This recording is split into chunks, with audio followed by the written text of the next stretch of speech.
Atualmente, o Brasil possui 179.435 arquitetos e, segundo o CAL, em 2015, 85% de quem construiu ou reformou não utilizou serviços de arquitetura e ou engenharia. Na nossa região Nordeste, apenas 7,10% da população buscou tais profissionais.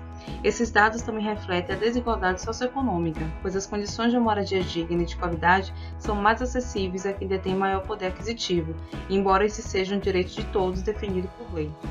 Se todos têm direito à moradia digna e os arquitetos e engenheiros detêm o poder legal de responsabilidade pelas construções no país, como estreitar essa comunicação? O Código de Ética do CAL manifesta que o papel do arquiteto também inclui a defesa pelos direitos às políticas urbanas e ao desenvolvimento urbano, a promoção da justiça e inclusão social nas cidades. Então, por que não estamos atuando de forma mais participativa onde mais somos necessários? Segundo o arquiteto José Zanin Caldas, limitar o exercício do ato de construir a arquitetos diplomados num país que deve a seu povo milhões de casas é simplesmente proteger privilégios. Usufruir do serviço do arquiteto e urbanista no mercado hoje é sinônimo de status, de poder aquisitivo, ao passo que grande parcela da população vive com menos do que é cobrado por uma visita técnica. Como explicar para as pessoas que trabalham construindo o que desenhamos, como pedreiros e mestres de obras, que eles não podem construir suas próprias casas? E como fazer com que os arquitetos possam entender o seu papel social nisso tudo? Os profissionais de arquitetura e urbanismo buscam pela valorização do seu trabalho e formação, até porque esta é sua fonte de renda. Porém, muitos talvez sejam condicionados a seguir uma carreira no mercado imobiliário de padrão, justamente por ser o segmento com maior demanda e por ser bem remunerado. Enquanto isso, grande parcela da população não consegue bancar esse padrão de vida. Dados do CAL de 2015 apontam que dentre aqueles que nunca contrataram o serviço de arquiteto, 33% alegaram não ter condições para custear e 17% consideram o serviço muito caro, ainda que este represente a 10% do valor da obra. Ou seja, a falta de informação em relação ao valor cobrado por arquitetos e a desigualdade socioeconômica dificultam a busca pelos profissionais da área, enquanto algumas pessoas conseguem morar de forma mais confortável buscando o serviço de um arquiteto ou engenheiro, outras não detêm de tal privilégio. O trabalho do arquiteto possui uma gama de atribuições garantidas pelo CAL, reunidas no Manual do Arquiteto e Urbanista. Dentre elas está a concepção e execução de projetos arquitetônicos, de interiores e paisagísticos. Contudo, há segmentos não muito explorados pelo profissional, como, por exemplo, execução de obras e de estruturas, além de projeto e execução de habitação de interesse social. A pequena presença nesses outros campos de atuação reflete a deficiência no currículo acadêmico, com disciplinas de construção que possuem pouco embasamento prático e atividades de projeto cujos temas trabalham a demanda da classe alta, por, na maioria das vezes, dar liberdade criativa e pouca importância ao orçamento do projeto. Essa condição gera profissionais alheios ao seu papel social e às possibilidades econômicas de trabalhar para a população menos privilegiada. Mas ainda que a faculdade tenha uma enorme influência nessa situação, devemos levar em consideração o condicionamento do modo de produção da sociedade, pautado no lucro. A partir dessas reflexões, cabe questionar qual o nosso papel enquanto arquitetos. Somos apenas responsáveis por atender uma camada da população ou podemos expandir nossa atuação? Existem algumas maneiras de responder, demonstradas em 3 esferas de atuação distintas, porém complementares: institucional, governamental e civil. A universidade, enquanto instituição, tem papel na fundamentação teórica e articulação das diferentes esferas da sociedade. Pode-se trazer como, por exemplo, as pesquisas científicas que coletam dados qualitativos e quantitativos e estudam o modo de viver e habitar em um recorte social, assim como as colaborações com o poder público para estudos de viabilidade e impactos de obras, tanto no âmbito social quanto econômico, como a iniciativa Escola de Verão Monotrilho em Disputa e Impactos Físicos. Veja-se as parcerias entre a universidade e órgãos públicos, como a Conder, em Salvador.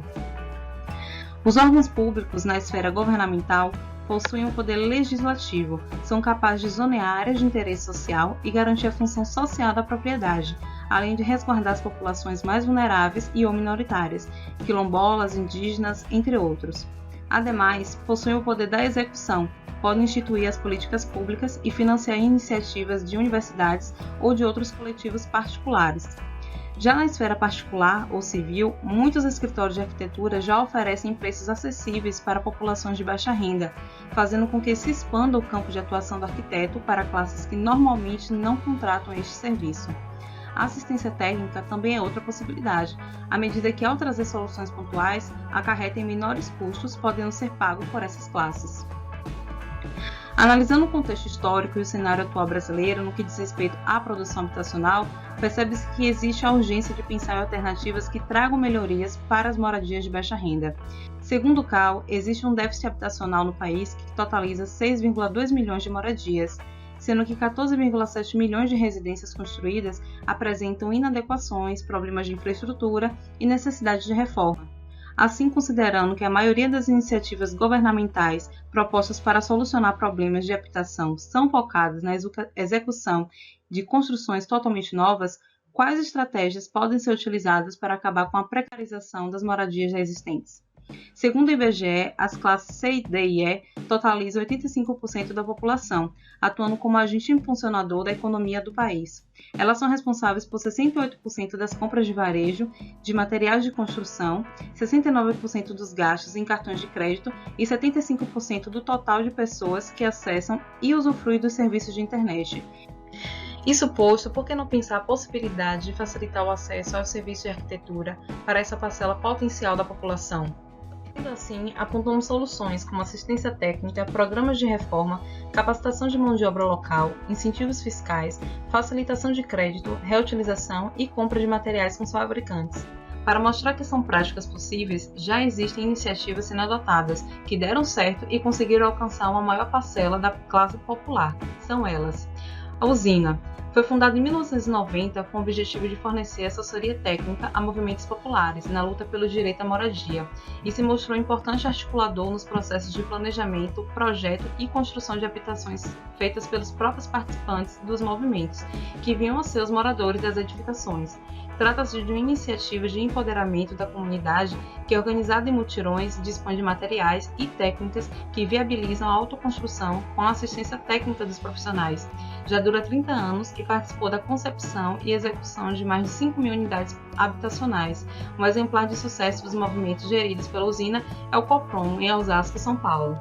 Soluções Urbanas, criada em 2002 no Rio de Janeiro por iniciativa de uma arquiteta, é uma ONG que trabalha na promoção de habitação saudável através do desenvolvimento e aplicação de soluções técnicas de arquitetura e urbanismo, soluções estas capazes de serem apropriadas e reaplicadas pelos membros da comunidade, proporcionando o empoderamento da população. Projeto Vivenda surgiu em 2013 em São Paulo como um negócio social para custear e viabilizar reformas residenciais para famílias em situação de vulnerabilidade através de concessão de crédito facilitado, lojas de materiais de construção, ambos com preços menores e parceria com outras iniciativas sociais para doação de reformas àqueles que mais precisam. O projeto, que conta com arquitetos em sua equipe, oferece desde o crédito ao serviço, material e mão de obra para a reforma. Segundo os autores do projeto, renovar a habitação de famílias em situação de extrema vulnerabilidade impacta imediatamente na qualidade de vida dessas pessoas e amplia o desenvolvimento do território, reduzindo desigualdades de forma sustentável. Arquitetura do Barreto. Os bons exemplos não precisam ir muito longe. Em Salvador, o arquiteto Márcio Barreto desenvolveu um modelo próprio de negócio para desbravar esse mercado ainda pouco explorado, o da população com pouco poder aquisitivo. Ele faz serviços de consultoria, uma reunião de cerca de 2 horas, em que apresenta a proposta para o cliente. Esse serviço custa cerca de R$300. Um segundo modelo de serviço acontece quando o cliente tem interesse em que o arquiteto execute a obra, e então discute-se uma proposta de valores adequada para a prestação desse serviço.